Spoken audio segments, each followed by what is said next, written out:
नमो नमः धर्मानुयायी महानुभावों।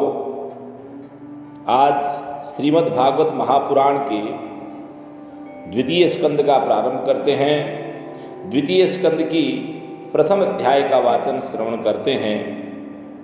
इसमें ध्यान विधि और भगवान की विराट स्वरूप का वर्णन हम सुनेंगे। ओम श्री परमात्मने नमः। श्रीमद्भागवत महापुराणम द्वितीय स्कंध है, अथ प्रथमोध्याय है। ओम नमो भगवते वासुदेवाय।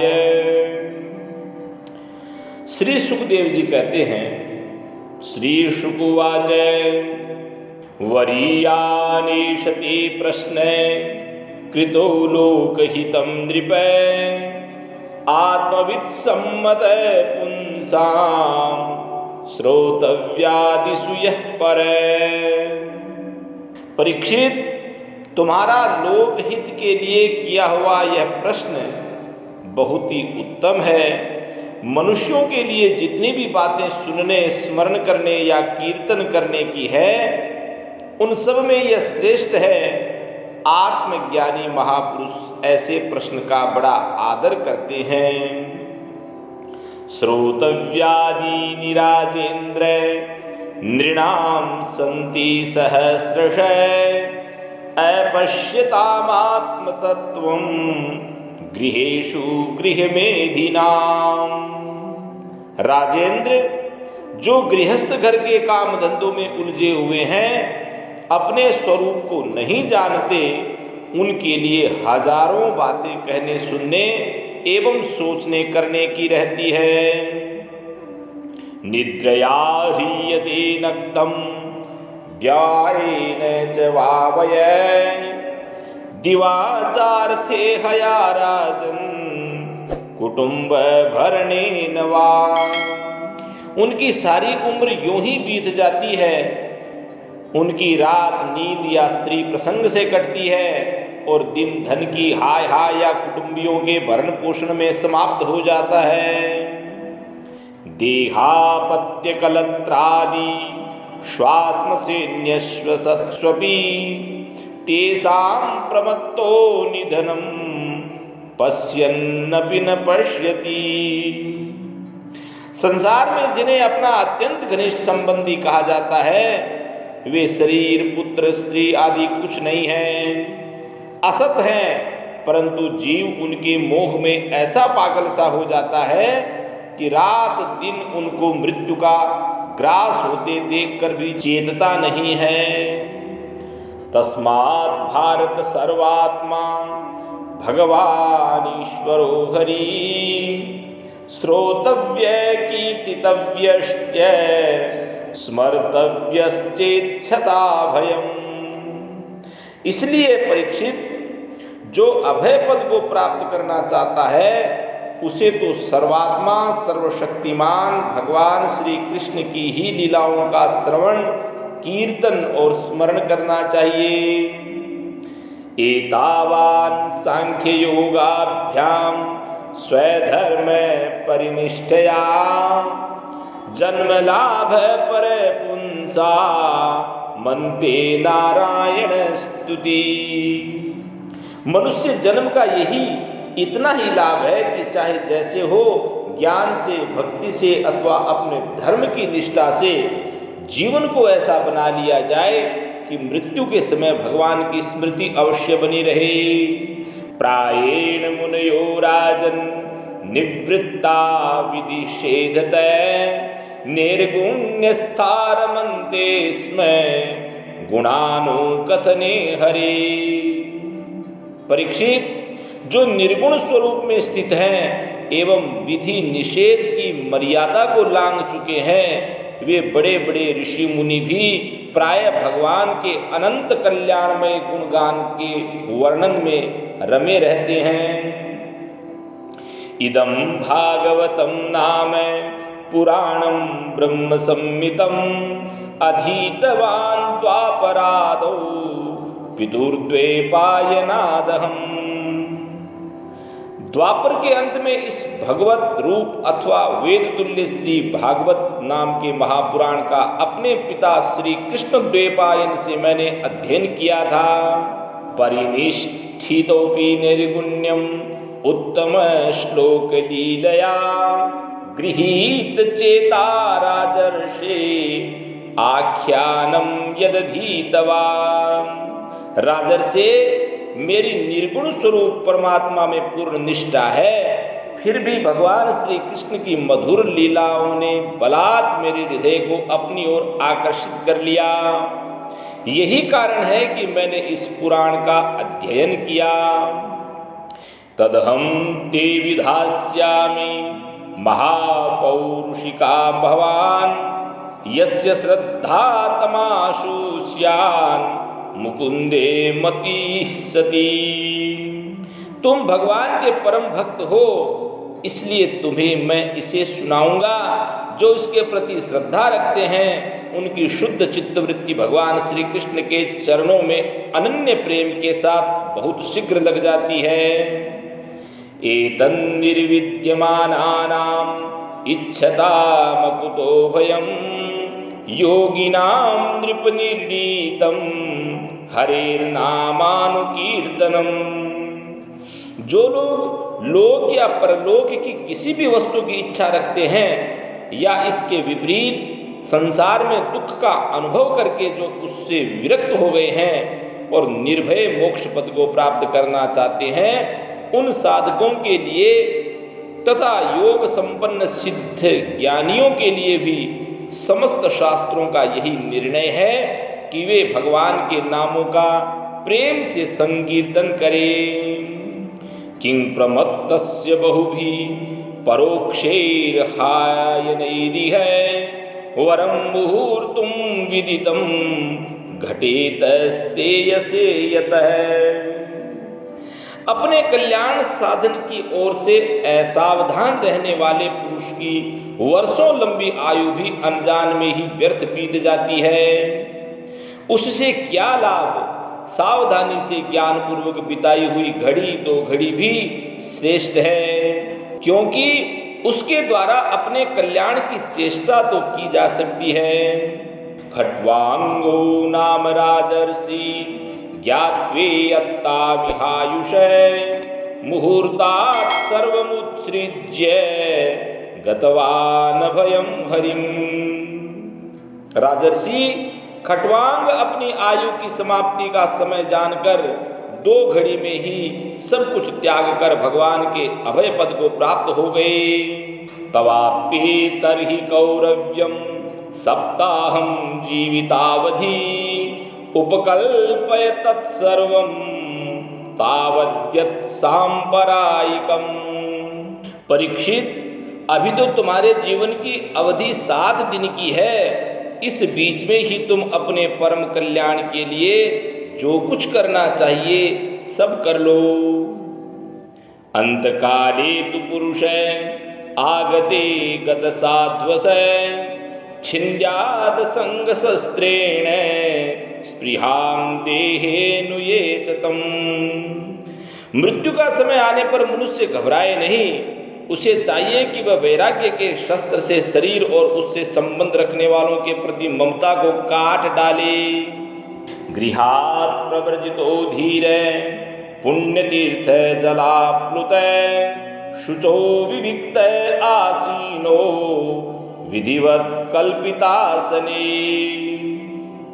धैर्य के साथ घर से निकलकर पवित्र तीर्थ के जल में स्नान करे और पवित्र तथा एकांत स्थान में विधि पूर्वक आसन लगा करके बैठ जाए। अभ्यसेन मनसा शुद्धम त्रिविध ब्रह्माक्षरम परम मनो यच्छेन्जित श्वासो ब्रह्म बीजम विस्मरन्। तत्पश्चात परम पवित्र ए ऊ मैं इन 3 मात्राओं से युक्त प्रणव का मन ही मन जप करे, अर्थात ओम इस मंत्र का जप करे। प्राणवायु को वश में करके मन का दमन करे और एक क्षण के लिए भी प्रणव को न भूले, क्योंकि ओम यह एकाक्षर ब्रह्म है। ओमित्यकाक्षरम ब्रह्म है। नियच्छेद विषयेभ्योक्षान मनसा बुद्धिसारथी मनः कर्मभिराक्षिप्तम शुभार्थे धारयेत् धिया। बुद्धि की सहायता से मन के द्वारा इंद्रियों को उनके विषयों से हटा ले और कर्म की वासनाओं से चंचल हुए मन को विचार के द्वारा रोककर भगवान के मंगलमय रूप में लगाए।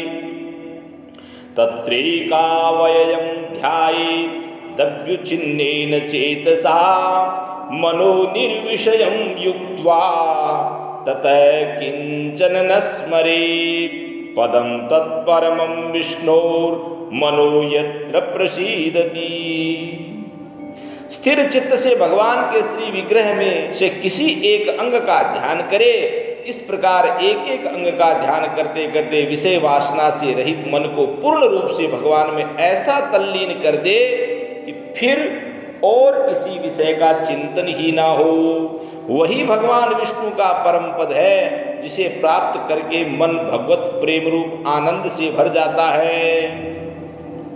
हृदस्तमोभ्यामाक्षिप्तं विमूढ़ं मन आत्मने यच्छेद्धारणया धीरो हन्तिया तत्कृतं मलम्।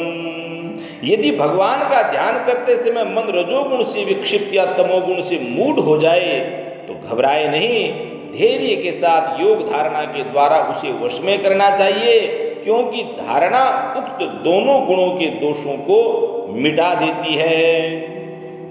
यस्यां संधार्यमाणायां योगिनो भक्ति लक्षणे आशु संपद्यते योग आश्रयं भद्रमीक्षत। धारणा स्थिर हो जाने पर ध्यान में जब योगी अपने परम मंगलमय आश्रय भगवान को देखता है तब उसे तुरंत ही भक्ति योग की प्राप्ति हो जाती है। परीक्षित पूछते हैं, राजोवाच यथा संधार्यते ब्रह्मन् धारणा यत्र सम्मता यादृशी वा हरेदाशु पुरुषस्य मनोमलम्। ब्रह्मन धारणा किस साधन से किस वस्तु में किस प्रकार की जाती है और उसका क्या स्वरूप माना गया है, जो शीघ्र ही मनुष्य के मन का मैल मिटा देती है। यहाँ सुखदेव जी कहते हैं, श्री शुक उवाच जितासनो जितश्वासु जितसंगो जितेन्द्रिय स्थूले भगवतो रूपे मनः संधारयेत् धिया। परीक्षित, आसन, श्वास, आसक्ति और इंद्रियों पर विजय प्राप्त करके फिर बुद्धि के द्वारा मन को भगवान के स्थूल रूप में लगाना चाहिए। विशेषस्तस्य देहोऽयं स्तविष्टस्य स्तवीयसां यत्रेदं दृश्यते विश्वं भूतं भव्यं भवच्च सत्। यह कार्य रूप संपूर्ण विश्व जो कुछ कभी था, है या होगा, सब का सब जिसमें दीख पड़ता है वही भगवान का स्थूल से स्थूल और विराट शरीर है। आंडकासे शरीरेस्मिन् सप्तावर्ण संयुते वैराज पुरुषो योऽसो भगवान धारणाश्रय। जल, अग्नि, वायु, आकाश, अहंकार, महतत्व और प्रकृति, इन 7 आवरणों से घिरे हुए इस ब्रह्मांड शरीर में जो विराट पुरुष भगवान है, वे ही धारणा के आश्रय हैं, उन्हीं की धारणा की जाती है। पाताल में तस्य हि पादमूलम् पठन्ति पार्ष्णी प्रपदे रसातलम् महातलं विश्वसृजोऽथ गुल्फो तलातलं वै पुरुषस्य जंघे। तत्वज्ञ पुरुष उनका इस प्रकार वर्णन करते हैं, पाताल विराट पुरुष के तलवे हैं, उनकी एड़ियां और पंजे रसातल हैं। दोनों गुल्फ एड़ी के ऊपर की गांठें महातल है, उनके पैर के पिंड तलातल हैं। द्विजानुनी सुतलम विश्वमूर्ते रुरुद्वयं वितलं चातलं च महीतलं तज्जघनं महीपते नभस्तलं नाभिसरो गृह्णन्ति। विश्वमूर्ति भगवान के दोनों घुटने सुतल हैं, जांघें वितल और अतल हैं, पेटू भूतल हैं और परीक्षित उनके नाभि रूप सरोवर को ही आकाश कहते हैं। उरस्थलं ज्योतिरनीकमस्य ग्रीवामहर्वदनं वै जनोस्य तपोरराटीं विदुरादिपुंस सत्यं तु शीर्षाणि सहस्रशीर्ष्ण। आदि पुरुष परमात्मा की छाती को स्वर्गलोक, गले को महरलोक, मुख को जनलोक और ललाट को तपोलोक कहते हैं। उन सहस्र सिर वाले भगवान का मस्तक समूह ही सत्यलोक है। इंद्रादयो हव आहुरुस्रा कर्णौ दिशस्रोत्रममूष्य शब्द नासत्यदस्रौ परमस्य नासे घ्राणोस्य गंधो मुखमग्निरिद्ध। इंद्रादि देवता उनकी भुजाएं हैं, दिशाएं कान और शब्द श्रवणेन्द्रिय हैं, दोनों अश्विनी कुमार उनकी नासिका के छिद्र हैं, गंध घ्राणेन्द्रिय हैं और धधकती हुई आग उनका मुख है। द्योरक्षिणी चक्षुरभूत पतंग पक्ष्माणि विष्णो रहनी उभे च तद्भ्रू विजृंभ परमेष्टिधिष्ण्य मापोस्य तालु रस एव जिह्वा। भगवान विष्णु के नेत्र अंतरिक्ष हैं, उनमें देखने की शक्ति सूर्य है, दोनों पलकें रात और दिन हैं, उनका भ्रू विलास ब्रह्मलोक है, तालु जल है और जिह्वा रस है। छंदांस्यनन्तस्य शिरो गृह्णन्ति दंष्टायमस्नेहकलाद्विजानी हासो जनोन्मादकरी च माया दुरंत सर्गो यदपांग मोक्ष। वेदों को भगवान का ब्रह्मरंध्र कहते हैं और यम को दाढ़े, सब प्रकार के स्नेह दांत हैं और उनकी जगन मोहिनी माया को ही उनकी मुस्कान कहते हैं। यह अनंत सृष्टि उसी माया का कटाक्ष विक्षेप है। ब्रीडोत्तरोष्ठो धर एव लोभो धर्मस्तनो धर्मपथोस्य पृष्ठम् कस्तस्य मेढ्रं वृषणौ च मित्रौ कुक्षी समुद्रा गिरयोस्ति संधा। लज्जा ऊपर का होठ और लोभ नीचे का होठ है, धर्मस्तन और अवर्म पीठ है, प्रजापति उनके मूत्रेंद्रिय हैं, मित्रा वरुण अंडकोश है, समुद्र कोक है और बड़े पर्वत, जो बड़े बड़े पर्वत हैं वो उनकी हड्डियां हैं। नद्योस्य नाड्यो थतनूरुहाणी महीरुहावीश्वतनो नृपेन्द्र अनंत वीर्य श्वसितं मातरिश्वा गतिर्वय कर्म गुण प्रवाह। राजन, विश्व मूर्ति विराट पुरुष की नाड़ियां नदियां हैं, वृक्ष रोम है, परम प्रबल वायु श्वास है, काल उनकी चाल है और गुणों का चक्कर चलाते रहना ही उनका कर्म है। ईशस्य केशान विदुरम्बुवाहान वासस्तु संध्यां कुरुवर्य भुम्ने। अव्यक्तमाहुर हृदयं मनश्च स चंद्रमा सर्वविकार कोश। परीक्षित, बादलों को उनके केस मानते हैं, संध्या उन अनंत का वस्त्र है।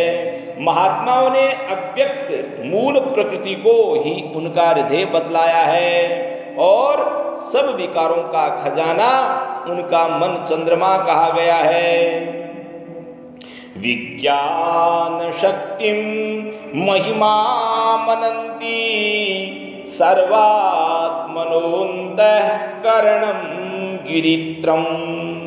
अश्वास्वदर्योष्ट्रगजानखानि सर्वे मृगाः पशवः श्रोणिदेशे। महतत्व को सर्वात्मा भगवान का चित्त कहते हैं और रुद्र उनके अहंकार कहे गए हैं। घोड़े, खच्चर, ऊंट और हाथी उनके नख हैं।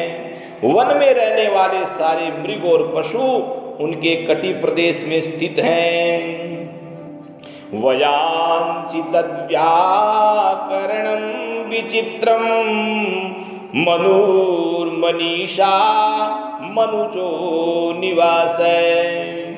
गंधर्व विद्या धरचारणाप्सरे स्वर स्मृतिरसुरानी कवीर्य।